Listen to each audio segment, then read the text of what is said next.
आसे फेरी फेरी हे आषाढ़ आसे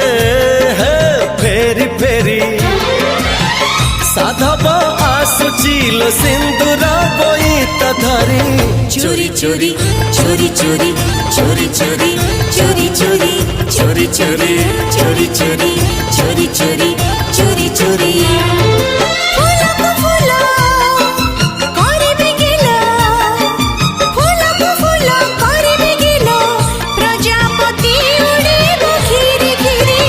चोरी चोरी